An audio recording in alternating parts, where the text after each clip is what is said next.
मला सांगा, ज्या पंकजाताई मुंडे ह्या मी जनतेच्या मनातल्या मुख्यमंत्री आहे असं म्हणत होत्या, त्याचं उलट फडणवीस साहेबांनी काढलं का नाही हो त्यांना मंत्रिपद देण्यात?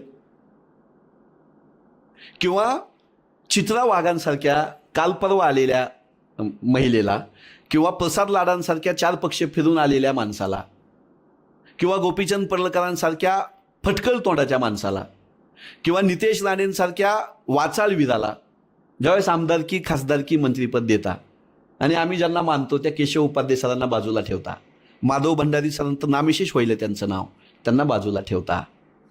देवेंद्रजी गटबाजी नाहीत करत. आपले चेले चपाटे, आपल्याबद्दल बोलणारे खुशमश्करे, त्यांना आमदार करण्यात, खासदार करण्यात, त्यांना मंत्री करण्यामध्ये देवेंद्रजी गटबाजी नाहीत करत. खडसे साहेबाचा बळी कुणी घेतला? पंकजाताईला आउटसाईड कुणी केलं? किंवा महाराष्ट्रामध्ये जे मुख्यमंत्र्याच्या शर्यतीमध्ये होते त्या विनोद तावडेंना महाराष्ट्राच्या बाहेर कुणी हाकललं? ही गटबाजी आहे. दुसरे बोलत नसतील, मी नाही घाबरत.